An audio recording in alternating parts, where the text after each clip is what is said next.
All right. Good morning, everyone. Good morning.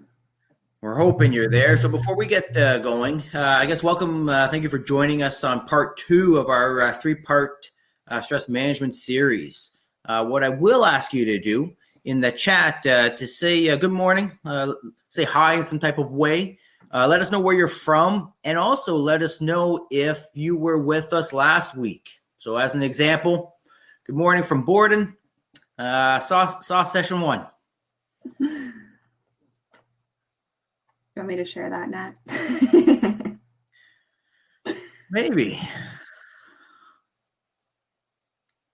There we go. Wonderful. Vanessa from Cold Lake, welcome. Welcome back. A few more people jumping in here, so let's give it a few more seconds. Awesome.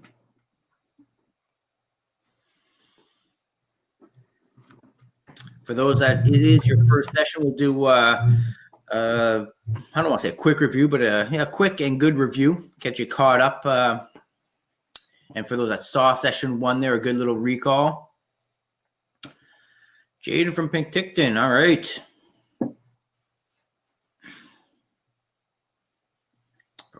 From Ottawa, all over the place. All right, very good. Awesome. So welcome all.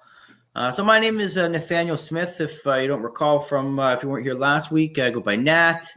I did survive round two of my haircut over the week, so I might look a little different. It didn't turn out as well as the first time, but cutting my hair myself wasn't too bad. So I'm one of the health promotion specialists at CFB Borden and facilitating the program for you. I'll hand it over to Jackie, let her introduce herself, and then we'll get going.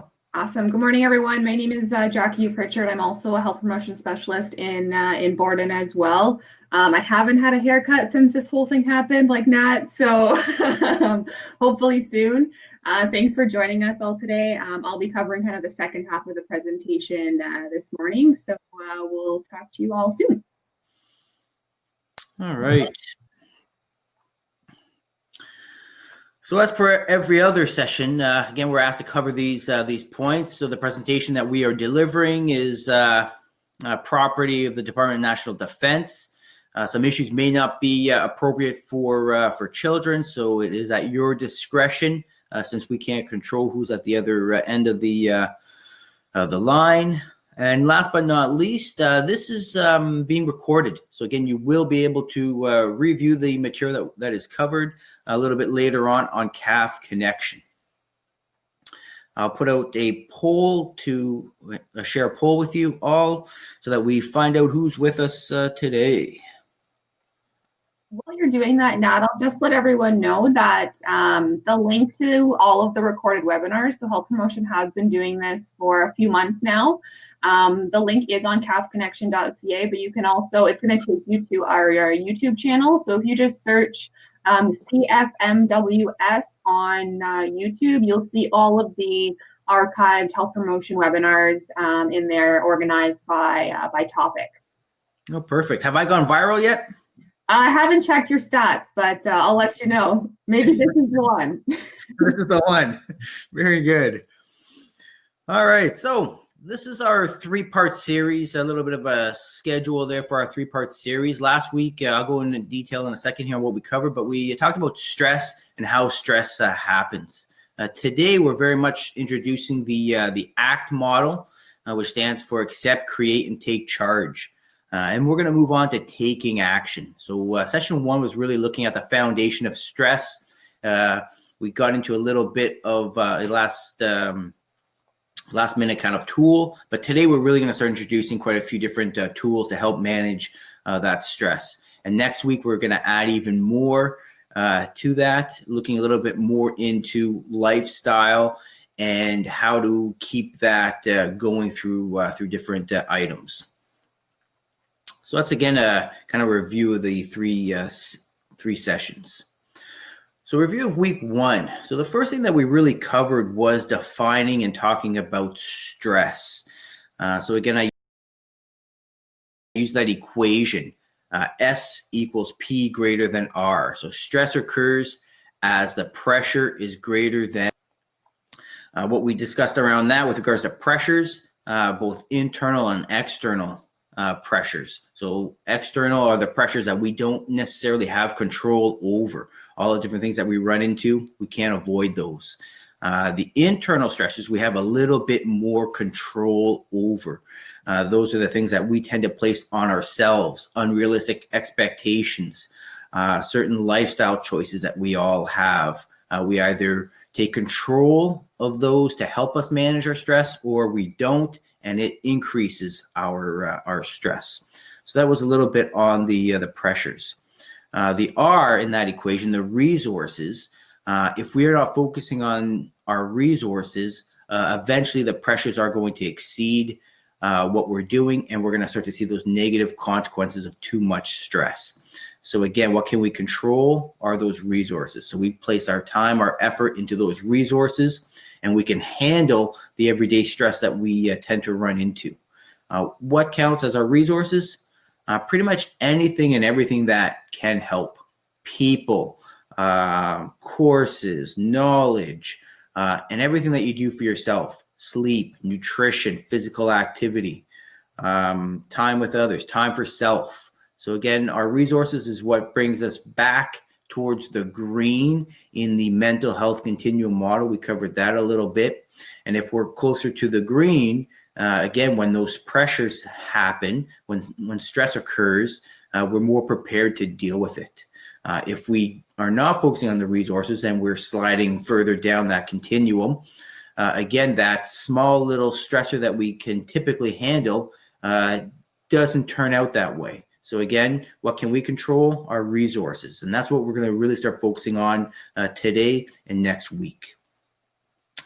We then discussed why manage stress. So again, I kind of already alluded to it. There are many benefits, and there are, of course, risks associated to not dealing with stress. And why? Because it can't be avoided. If we avoid certain stressors, again, we're going to turn around and run into another. So again, stress is very much unavoidable. So important to recognize that, be more self-aware. We're going to talk about that today, self-awareness, about where the stressors are coming from, what type of stressor it is. And it can help us, again, recognize those risks and manage them. Benefits, of course, are different things along the lines of performance, both personal and professional. Eliminating those risks, increasing your health. So all kinds of different benefits of managing stress. We then talked about how stress happens. So here we had that 3-picture diagram where we had the event, the situation on one side. In the middle, we had our mental filter. And on the far end, we ended up with our stress response. So over at the event or situation, that is in the equation, our pressures, our different sources of stress. In the middle, those are our resources. So again, with regards to our mental filter, the first thing we really looked at is when aware, we do have the choice on how to react to that situation. And why I say that is if we look at that situation negatively, what do you think our outcome is going to be? It's going to be negative. We're going to deal with it and probably increase our stress. If we are able to catch ourselves or recognize that, or even start off looking at a positive aspect, again, we're going to deal with it more effectively. And our reaction to stress, the outcome is going to be more productive than counterproductive. So that was a little bit on how stress happens and internal and external pressures. So again, quickly recap, because I'm going to cover this today on control. So we can control our internal stressors. We can control our resources. We can control our mental filter. Of course, a lot of that may take a little bit of practice. We may need to have to master some of those skills before we can really take advantage of it. But again, knowing this at the beginning is the start. We then talked about the stress response, and Jackie covered this in good detail. So again, our reaction or our response to stress is we initiate our fight or flight response. So again, biologically programmed into us when we are dealing with a perceived threat, whether that is a life-threatening situation, a threat to our emotional well-being, to our safety, whatever the case may be, we initiate the fight or flight response. That can also be to different degrees, different elements. So a large stressor may initiate that response fully, and a small little stressor will just kind of start that response. Regardless, we start to release certain endorphins in our body. The negative one tends to be cortisol. So the longer we have cortisol at an increased level, and the higher we have that endorphin in our body, the more we are associated with negative impacts due to that stress. So again, that is our stress response. Our body then kind of reacts and tells us that we are dealing with stress in all kinds of different ways. And we covered this in good detail as well. We talked about some physical responses, some mental responses, some emotional responses, some behavioral, some social, and some spiritual. So again, what is important to know with all of those is that you become familiar with your own response to stress. That is your body telling you that you need to focus on those resources in order to mitigate the negative effects of having too much stress. So that's your body's initial response to kind of give you that signal. So again, those are our personal reactions to stress. Some may get a headache. Some may not be able to concentrate. All kinds of different things. It's important for you to recognize your own. We then wrapped up with quickly kind of going over the relaxation response.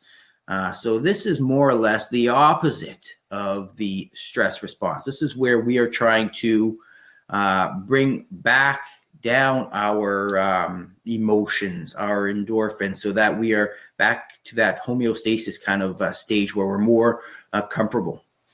We induce this relaxation response in all kinds of different ways. We'll get into a little bit more detail, I think, next week. But again, you're looking at all kinds of different ways to do so, structured relaxation exercises and different things along those lines. And we also provided you with kind of some resources there's an app for that. So again, we were encouraging you to look into that in a little bit more detail on your own, and we'll do so again. We can have sessions on relaxation exercises and different things like that, and it won't do it justice. So again, we encourage you to look into getting some of those different resources through those apps that we provided last week. So I think that's a pretty good summary of last week. Anything to add, Jackie?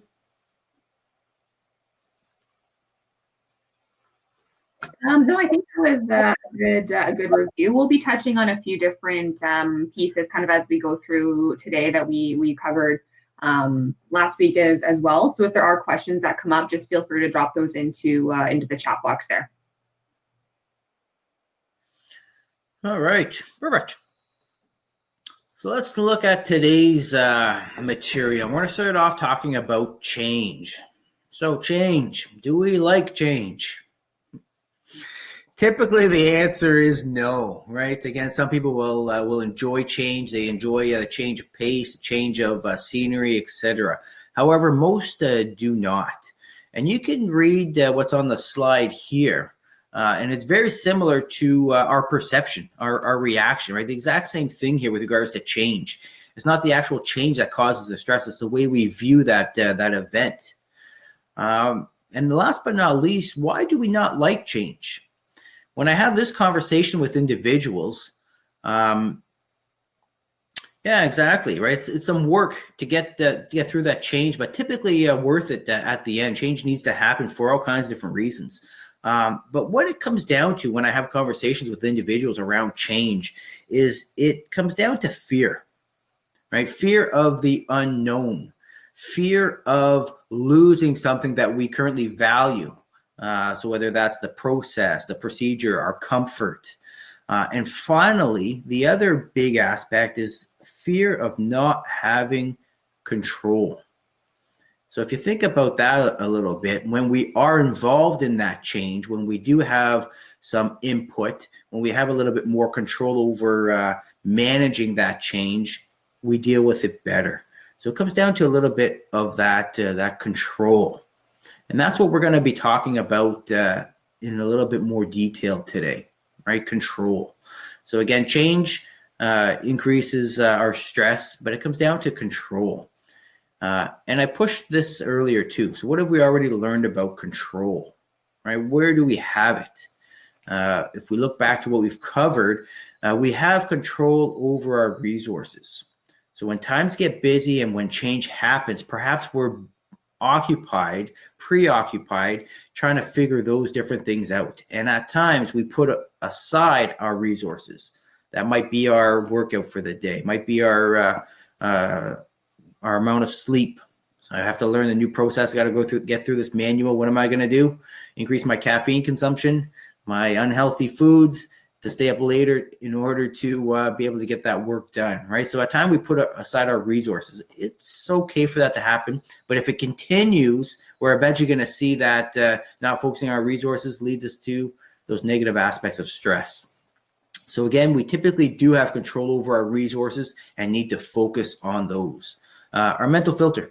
So again, something else that we can have control over. Again, that's when we are choosing to look at things more positively than negatively.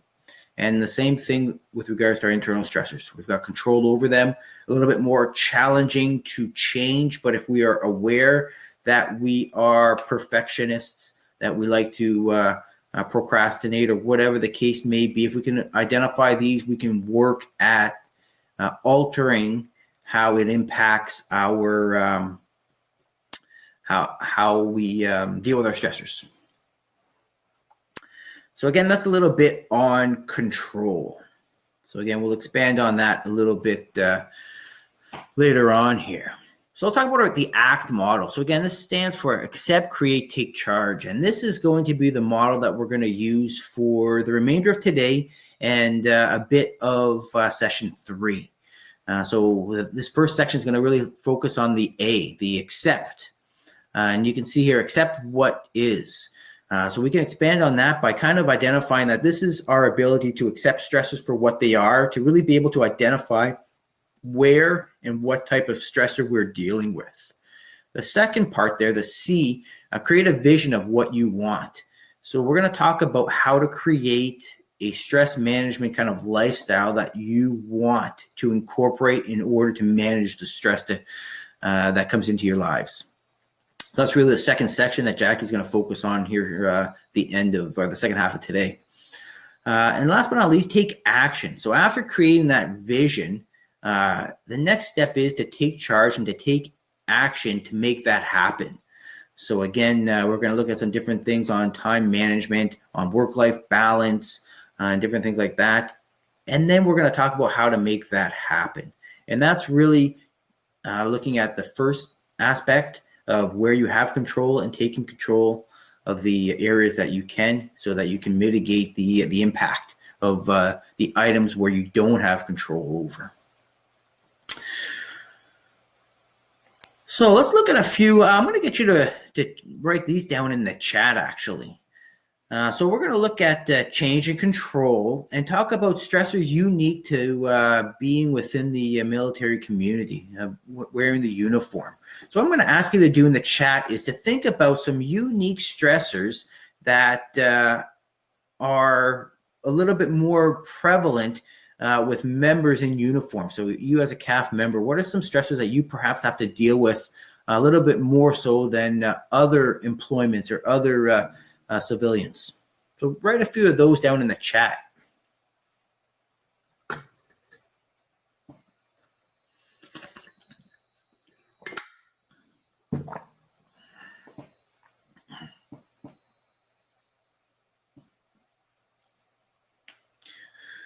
Deployments, good.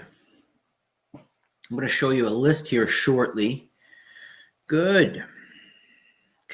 Leaving a family for extended periods of time. Both are on our list.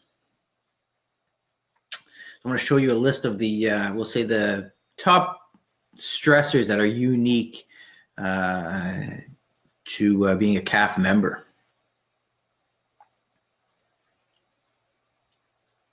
Yeah, so you're asked to do different things that most are not, right? So taking a little bit more risk in certain areas for sure. Okay, so very good. So here's the list of top stressors that are more or less unique to being in uniform. So you can see the first one here, mobility.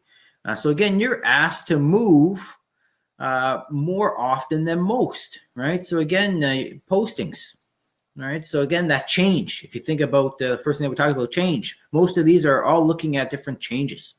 So again, being asked to move more frequently. With that move, goes into the second one here. So lots of support network for family, and that can be, of course, for you too, with the move as a CAF member. But again, when moving, have to build new friendships, find new support networks, as in doctors, etc. Right?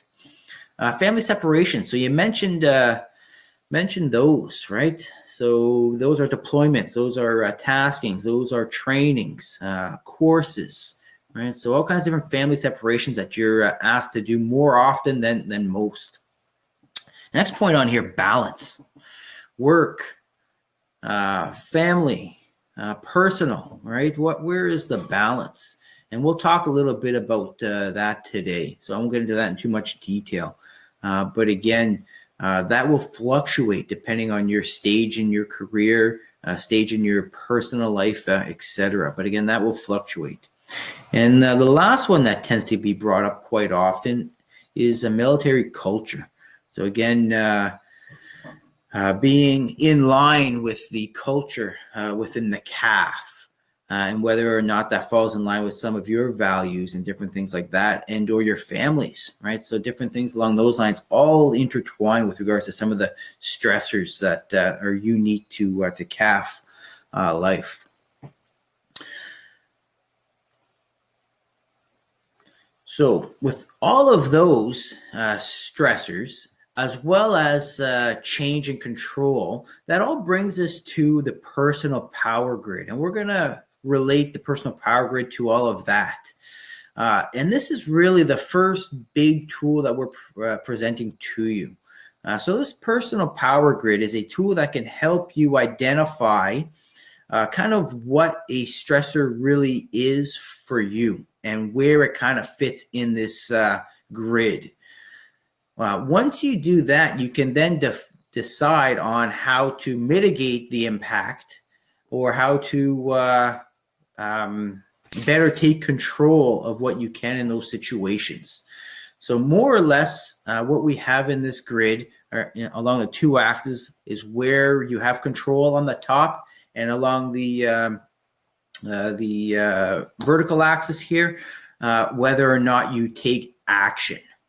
So let's walk through this and then we'll look at an example.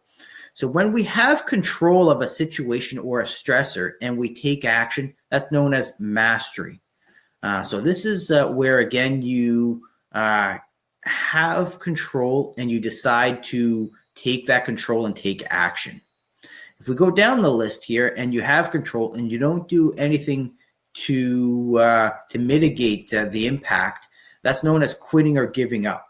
So you don't take action where you could, where you should. On the other side, where we don't have control, you've got two options here, hanging on and acceptance. If we're in the hanging on category, this is where you don't have control, but you are trying to take control. So there's all kinds of different situations where that can happen, and that's known as hanging on, because you're trying to change something that you can't. And you are more or less spinning your tires, if you want to think about it this way, on ice. Trying to move, but just spinning and spinning and spinning. And we'll look at an example, like I said, shortly here. The last one there, acceptance. So this is where we don't have control, we recognize it, and we accept it. We try not to take action where we can't take control, where we can't change things. So two of these categories helps us manage our stress, and the other two increases our stress. So the two in the green, mastery and acceptance, are where we want to be. Those help us manage our stress. And the other two is where we find ourselves when we are not helping our own situation. And I tend to encourage people to think about a common stressor that they have, and chances are you'll find yourself in one of those categories. You're either not taking action where you should be, and that's where you're in quitting or giving up, or you're taking action when you are not going to be able to change the outcome. And when we find ourselves in those two situations, we then need to recognize it and shift ourselves to the green. So if we're in the quitting, we need to take action and move up to mastery. That'll help us reduce our stress. And if we're in hanging on, we need to recognize that, be able to let go and accept that stressor for what it is and not try to control it and move down to acceptance. So that's really the personal power grid. Let's look at an example, and through the use of the polls, we will go through the answers. So here's the situation. So again, probably common to everybody, right? I saw it earlier, short staff doing more than one task at a time, right? So perfect example for this. Lines up very well.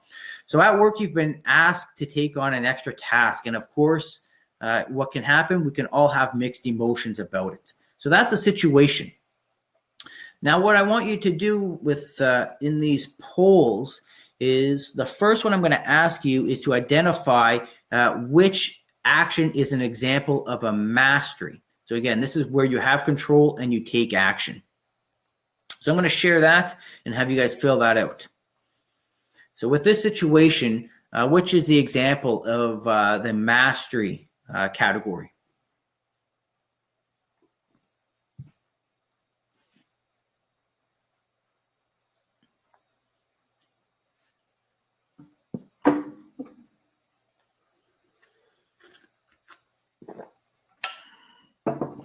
All right, good.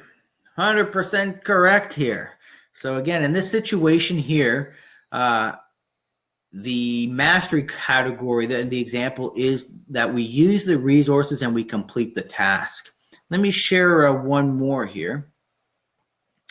And in this one, I'd like you to identify which is the example of the acceptance category. What action here would be in the acceptance?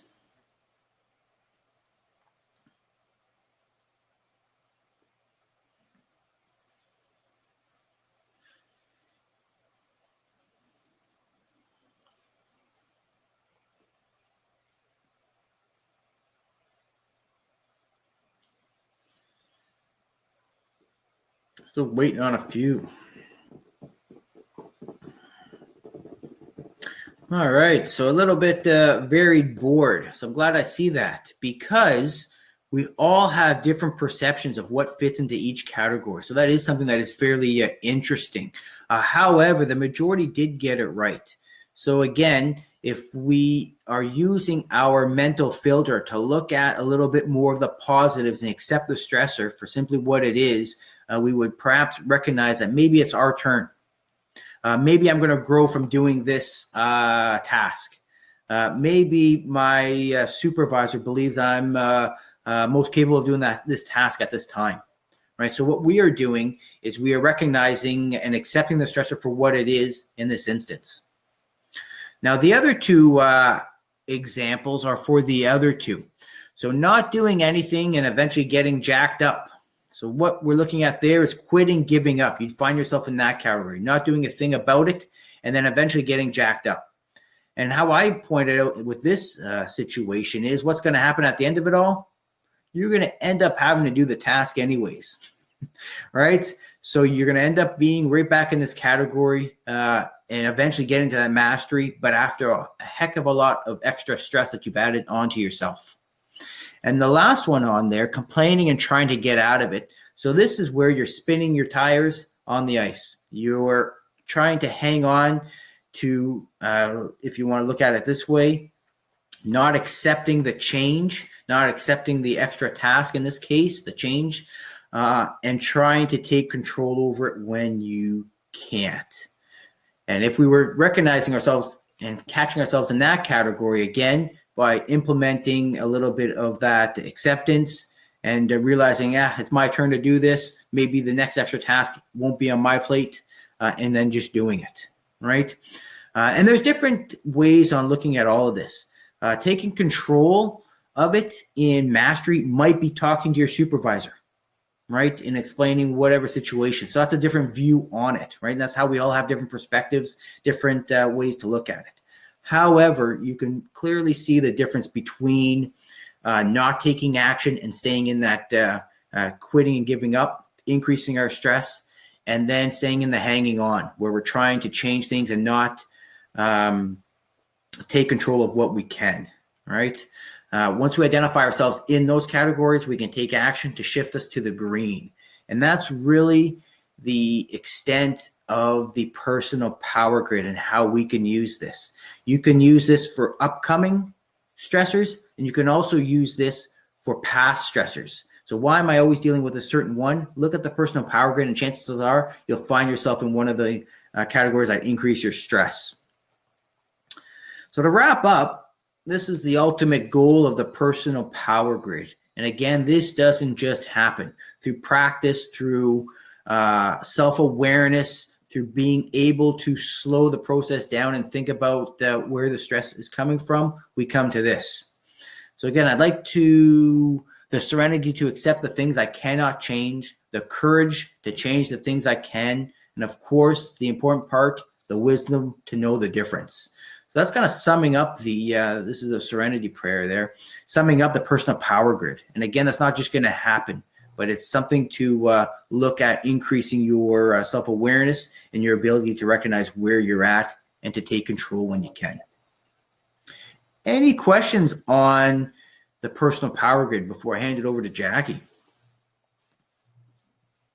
I think one thing that's important to note there too, Nat, is I think this comes up in our course quite a bit, is when we're talking about that acceptance quadrant, it's not kind of just that like compliance and the just kind of passing it off and accepting it, right? There's probably going to be some emotions or some different feelings that we do have when we are dealing with maybe having to come to terms with the acceptance piece. But ideally being able to kind of deploy some of those resources, and you do have to work through some guilt or some resentment, but being able to utilize those resources and shift that mindset to eventually kind of reach that acceptance phase is super important.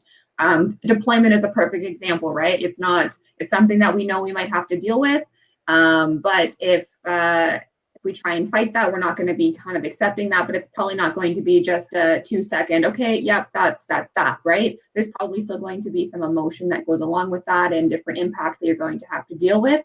But eventually being able to come to that, to terms with that is kind of that important piece of that quadrant as well. Yeah, for sure. That kind of brought up one more thing for me. And one of the biggest things, would you be doing this for? You'd be doing it for you, to reduce your stress and get you into the green so that you're not dealing with those negative aspects of stress, right? You're not doing it for somebody else. You're doing it simply to help you manage your stress. Perfect. Any other questions there before we kind of roll forward? I don't think so. In the interest of time, let's just keep rolling here. And if anything does come up, then we'll see how it goes. So as Nat mentioned, for kind of the second half here, let's take a little bit of a look at some things that we can do to kind of work on that, creating that stress management lifestyle. So kind of that creating a vision of what you want, and a little bit of taking action to kind of make it happen there. So let's just jump right forward and talk about time management. So this is one of the, probably one of the main pieces that we hear when we're teaching this program, or the reasons why people are stressed out is we hear there's not enough time in the day to get done what I want to get done, right? So we often have a laundry list of things that we might have to do, and life can get in the way of that. Things might change. We might not be able to get things done that we want to get done, and that can add a lot of stress in our lives, right? And I know I'm simplifying things here, but for the sake of kind of conversation, when we're talking about time management, it really is that mastery skill, right? So it's something that we have control over, and it's something that we can act upon. So ideally, we really want to try and learn some time management skills in order for us to deploy those and kind of be in that mastery quadrant of the personal power grid. What we really want to do is try and focus on activities that are important to us, that will have a high impact, will increase our morale, that are emotionally satisfying for us, and are going to reduce the stress that we might experience in our day-to-day. When we do this full program, so this is actually usually in person, a 2-day course. We do an activity where we actually look at dividing kind of what we do in a day or a week up into a variety of different kind of quadrants, and we'll kind of get to talking about that in a second here. But just being very mindful, and that's what the activity really does, of identifying where we really spend our time in the day.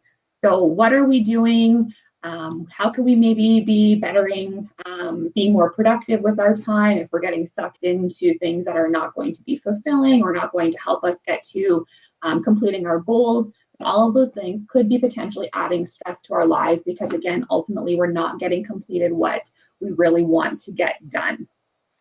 So let's go through a few different obstacles to achieving some time management or to better managing our time. And then we'll get into talking about some different things that we can do to kind of improve our time management skills and hopefully kind of take control and be able to plan out a little bit better how we're going to take action for reducing stress. So the three main things that we often talk about in terms of some obstacles to time management, and I'm sure there's tons more, but we'll kind of focus on three of them here today.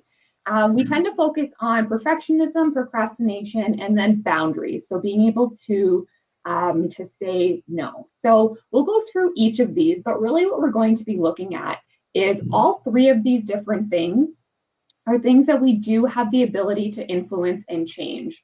So a lot of these things have to do with mindset, have to do with kind of changing our perception of what the reality of a situation is, being able to look at the situation kind of maybe from a big picture perspective.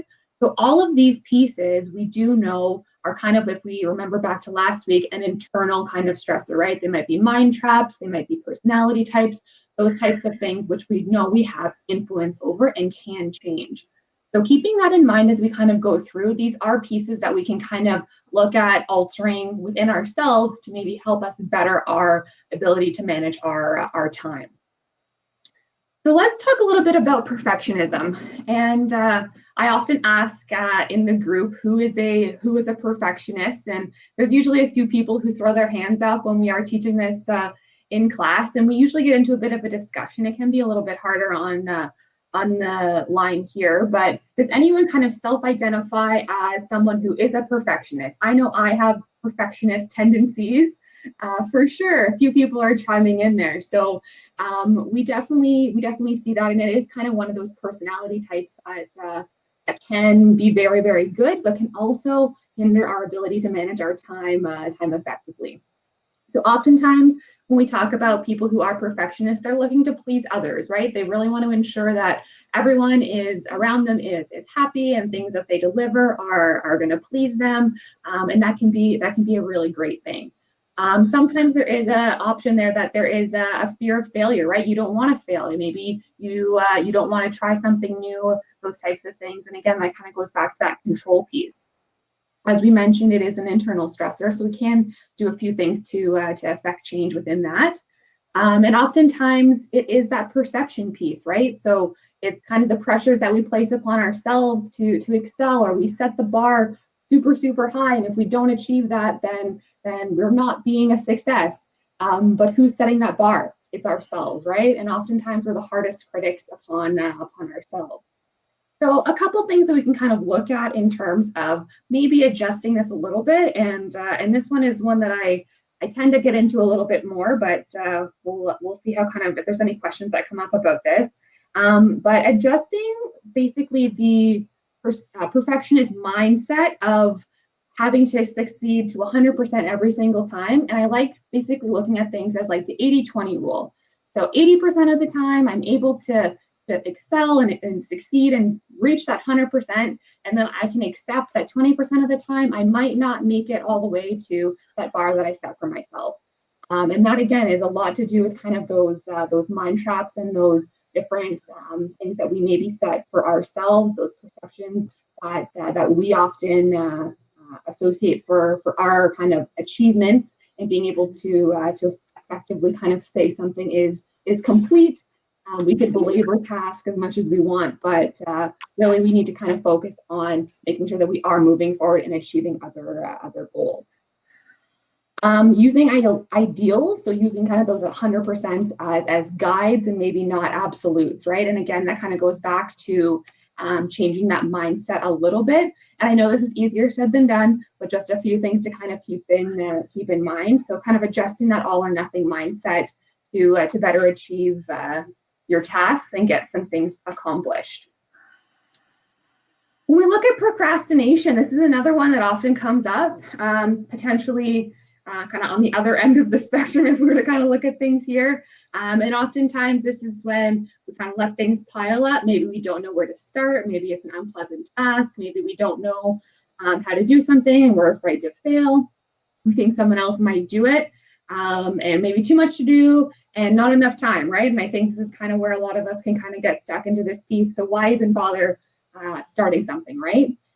So again, this is something that we do have that control over, and this is where we can kind of deploy some of those time management skills to help us better tackle that huge list of things that we know we have to get accomplished instead of not doing anything, going to bed, waking up and feeling super stressed that we didn't accomplish what we wanted to yesterday, right?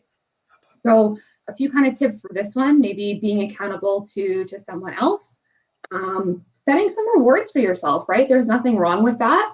If I get this project done, I'll do 20 minutes of something that I really, really wanted to do a little bit later, right? So being able to kind of reward yourself on those pieces. Setting a commitment to yourself, right? So whether it's writing something down, I find if I put something on a list, then it's like, okay, I really got to get that done instead of just always thinking about it. Maybe forgiving yourself for being a procrastinator in the past, and maybe kind of setting yourself on a new goal and or a new path and achieving some new goals. And obviously kind of minimizing distractions and setting yourself up for success, right? So not trying to take on a whole new project when you have 1,000,006 other things kind of going on around you and you can't really focus, right? So just a few things that you can kind of deploy as some maybe resources to try and help yourself succeed and kind of slowly pick away at some of those things that might be on that to-do list. Saying no, this is another huge one, right? So we know when we say yes, we want to say no, we're probably going to be taking on more stress, right? A lot of people don't want to say no because they view it as confrontational or as a conflict. Maybe they don't have the confidence to say no. Again, they want to please others. So I know a lot of times a lot of people will say, I just say yes because I don't want that other person to feel like they have to do something or feel badly about me, and I want to make sure I please them and all these different things. I know there's a few people out there who are definitely yes people, and they just take on everything, and they can get super, super frazzled because they do have too much going on, right? And they maybe wish they would have said no to certain tasks. When we're talking about learning to say no, and I kind of alluded to this, when we say yes and we want to say no, we're probably going to experience some more stress, right? I think the biggest thing here that we need to kind of get across is that setting some very clear boundaries and clearly communicating those as well, right? So making sure people are aware of maybe some rationale as to what you have going on, and that you can't necessarily take on additional tasks. Make sure that you're taking care of your commitments first, right? So we'll kind of take a look at some roles and goals pieces in a little bit here, but making sure that you're achieving what you need to achieve that's going to be fulfilling for you before you maybe take on someone else's ask so that you can maybe get accomplished what you want to get accomplished, right? Oftentimes we have a very difficult time saying no, and we might go into this long rambling thing of reasons why we couldn't do something. And it's very difficult for some people to just be like, no, actually, I can't do that right now, right? We'll often go into the whole story as to why, and that's not necessarily helpful, right? So we have some, oftentimes, at least when I teach this class, we practice basically saying, no, I can't take that on right now. And that's that, right? And that can sound a little bit funny, but it can be difficult for some people. So having that practice, so finding what works for you to be able to say no respectfully can help you kind of alleviate some of those additional tasks that you might get put on you because you do agree to certain things, right? So those are kind of some of the barriers. I know we're kind of flying through things quickly here, but if anyone has any questions about those or wants to throw anything in the chat about those, I'll give you a second there as I'm kind of transitioning to our next little section here. Give it a second and see. Awesome. All right, let's jump into, now that we've kind of talked about some of the obstacles, let's talk a little bit about some of the approaches that can help us improve our time management. So you'll notice that on the list here, there's 4 different things, and I'm sure as there are probably more obstacles to time management, there are many, many more options to improve our time management strategies. So the main things that we want to kind of talk about here are 1 to 3, so notes and checklists, calendars and appointment books, and plans and priorities. All of those basically are things that we can kind of set for ourselves as maybe resources for us to better identify what we need to get accomplished, how we can kind of set up our day or our week and try and achieve what we're hoping to achieve in our day, right? Pretty much those things can exist on our phones, on paper, on our computers, so inbox, all kinds of different things. Basically taking control of how we're going to identify what's important. Sticky notes, yes, I love sticky notes as well. If you were to look around my room, well, you can see behind me all of the sticky notes on the wall. Basically just being able to identify what we need to accomplish and by when, right? So I know kind of transitioning into kind of that organized lifestyle can be a bit challenging, but there are definitely a ton of resources that are out there that can kind of help you do so. Flipping here.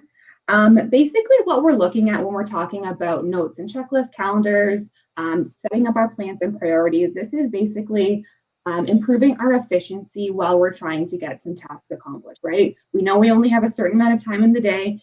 If we're able to analyze maybe what we've broken down into, if we do that self-assessment kind of tool that we talked a little bit about earlier, identifying what we do throughout the day, we can maybe identify what we can remove or maybe push to a later time to be able to prioritize some of the things that we really, really want to get done in that day. So again, maybe we only have 12 hours of really productive work time. We know that. So we want to be able to work more efficiently, maybe work a little bit faster, be able to prioritize. And that's really what these different pieces are really going to help us be able to do. In addition to that, looking at some of those skills as saying no to tasks that you know you can't take on, or maybe changing your mindset a little bit to reduce how perfect a certain job has to be done, right? So all these different things can kind of be deployed together to improve our time management. When we're looking at number 4 here, this roles and goals approach, this is really one that I think is most relatable to individuals to be able to kind of identify what is important to them and what tasks they need to get accomplished in order for them to feel that fulfillment in terms of the role that they maybe identify with throughout their days, right? So most people can identify with multiple roles. So maybe you're a parent, a daughter, a son, a coach, an employee. Maybe you're a boss. Maybe you run the PTA meeting, whatever that might look like. There's tons and tons of different roles that many of us have, and all of those kind of have different goals that have to be associated with those, right? So I'm going to flip forward here and basically show you kind of this different time grid. Apparently, we really love grids in this module here, but this is basically kind of identifying 4 different quadrants where we might spend our time, right? So you can see things as important or not important, urgent and not urgent. When you look at the bottom 2 there, really this is your kind of wasteful time or your distracted time that you spend throughout the day, right? So again, you might be able to do a bit of a self-assessment and see how much time you might be spending in these 4 different quadrants to help you better identify how to better plan out your day. So basically what we're looking at here is If we look at quadrant 4, so this is basically where we might be wasting some of our time. We really want to minimize the amount of time that we are spending in here, and maybe not get sucked into things when we know we might have other tasks that are much more important, right? So again, we're seeing it's not important and it's not urgent. In quadrant 3, so these are the activities that often result from someone else's sense of urgency. So this is when someone might come to us with something that we just can't say no to, or it is a distraction and someone comes running into the office and needs something done right now, right? If you allow a lot of your priorities to kind of fall into this category, you are probably going to feel rushed. You're probably going to experience a lot more stress and not necessarily get a lot of satisfaction out of what you need to accomplish because you're working on everyone else's, like assisting someone else, or you're working on everyone else's goals instead of your own. If we look at quadrant number 2, so this is where we ideally want to be spending most of our time. These are things that are definitely very, very important, but they're not emergencies, and they should be top priorities for a lot of us. If we can begin to kind of prioritize the activities that do fall into this category, we'll know that we are hopefully having a lot less stress in our lives, and we're proactively looking at doing things that are going to help reduce the amount of stress that we do have. Quadrant 1, obviously, these things are things that are going to need to take priority and probably need to be done and dealt with immediately. If you look at examples on there, a sick child or a kitchen fire, I mean, those are definitely things that need to be handled. And ideally, what we're hoping to look at when we look at kind of this roles and goals approach is that we can identify different kind of proactive measures that will allow us to, with less stress, deal with situations that happen in this quadrant 1, right? So if we are already super, super busy, we're super frazzled, we have so many things on the go, and then we have a sick child, that's only going to add to our stress and increase our stress levels to a point where we might feel guilty, we might not be able to get accomplished what we want to get accomplished, we have a lot of other things going on, and we can't dedicate all of our time to dealing with that very important situation, which is not going to feel good and not going to be satisfying for us. So ideally, we want to be able to look at kind of our time management and be able to deploy some of those really, really important skills to be able to kind of set our days or our weeks up so that we can put a lot of different measures in place to try and live in quadrant 2, but be able to very, very easily deal with the situation in quadrant 1. And I know this isn't in a perfect world, and in the ideal situation, there's going to be a lot of other things going on. But if we can put in a few more of those resources and deploy some of those resources that we've spoken about, and we'll get into a lot more next week, we'll be able to deal with these situations with a lot more ease and hopefully a lot less stress. I hope that makes some sense. I know that's a lot of information to cover here. Does anyone have any questions about this roles and goals time grid here?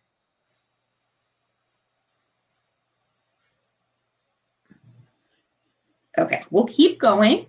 The last part that I want to talk a little bit about here is work-life balance. So I know a lot of us right now, our work-life balance has kind of been flipped on its head, and we're kind of trying to navigate this whole new world of maybe working from home or having to deal with being a teacher, being a parent, being an employee, being a boss, having to do all of these different things without much separation. And that can definitely be challenging and definitely adds a lot more stress to a lot of people's lives. And I know a lot of people are having a lot of struggles right now with kind of navigating that. If we want to talk about kind of making sure that we do have some of that work-life balance, we want to make sure that we can manage those multiple roles and the goals that are associated with those in both our personal and professional lives in a way that they're not going to interact with one another. Basically, if we were to kind of maybe define a workaholic or someone who maybe over-identifies with a certain goal, they're definitely, their mindset or their priorities from that maybe day at work are going to bleed over into maybe their personal time, and they're going to be extra stressed about a certain project or things like that.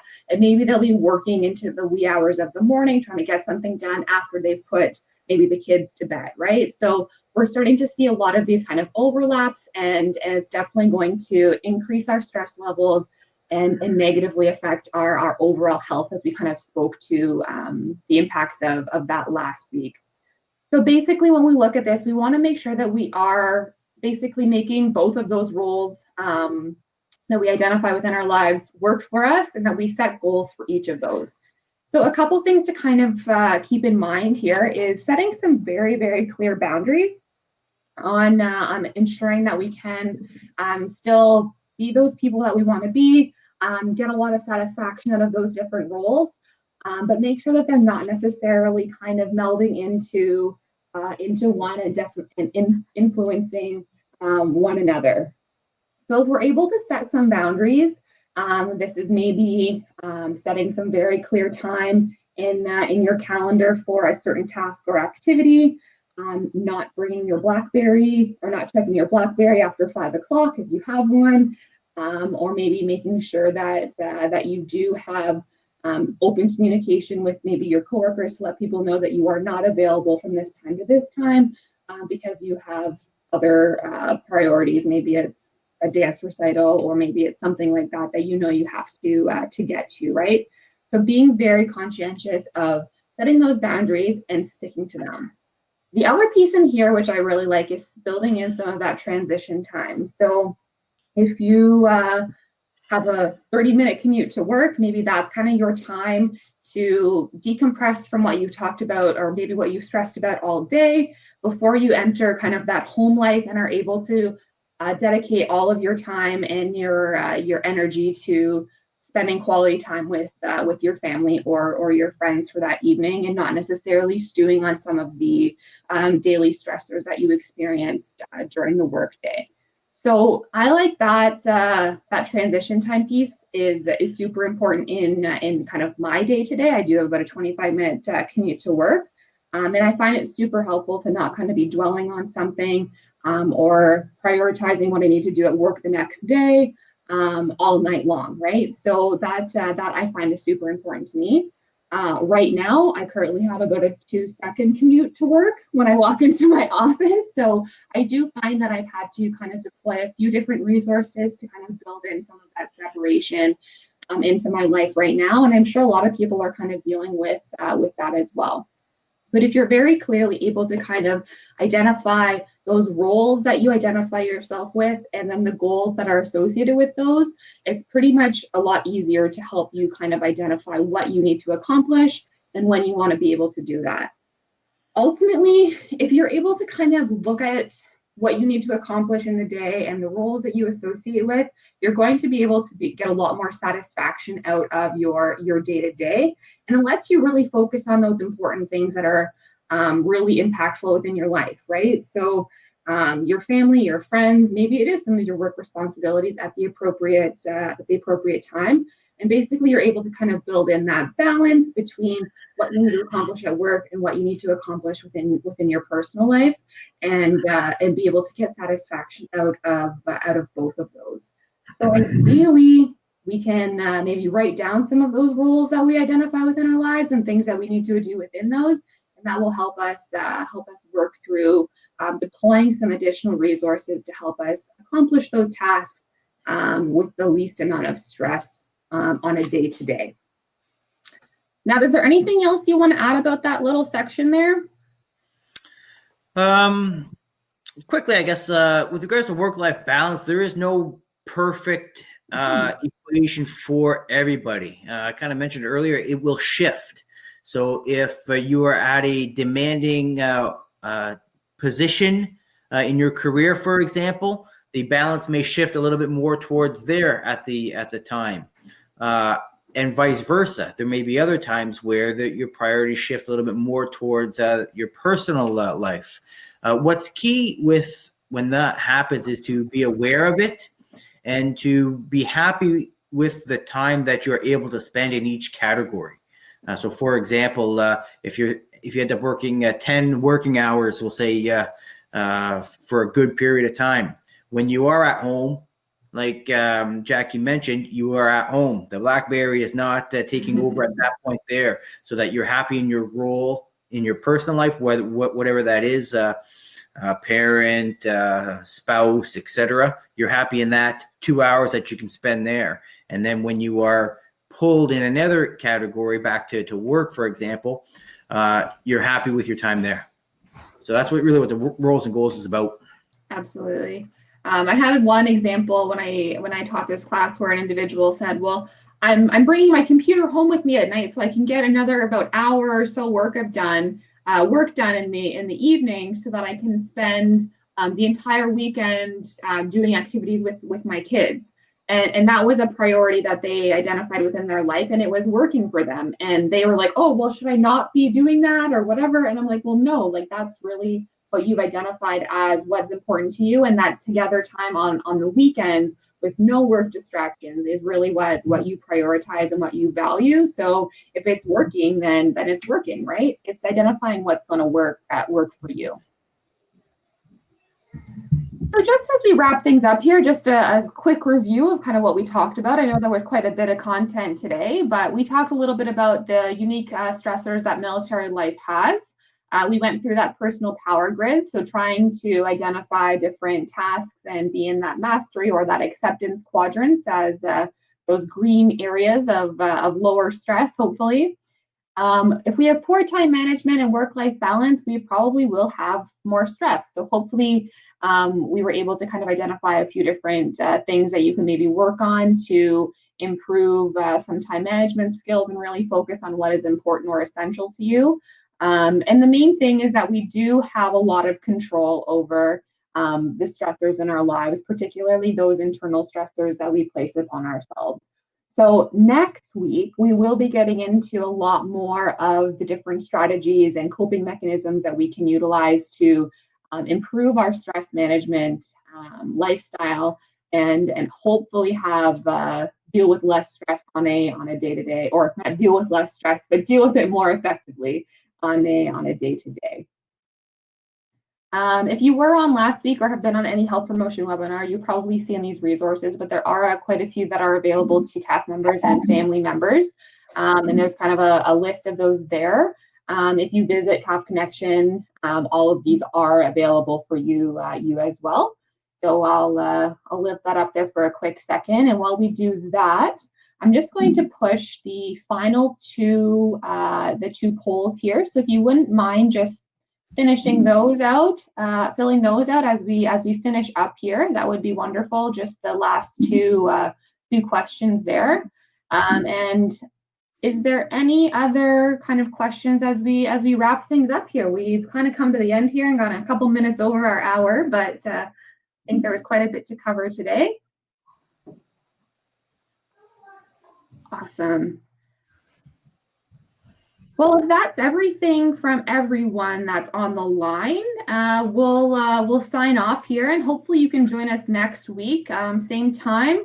And I believe there is a new link out, so I can share that with folks if you're interested. And we'll kind of wrap up this 3-part session. And yeah, appreciate everyone's participation today.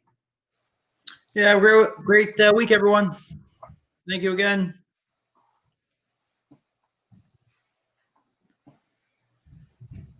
Bye, everyone.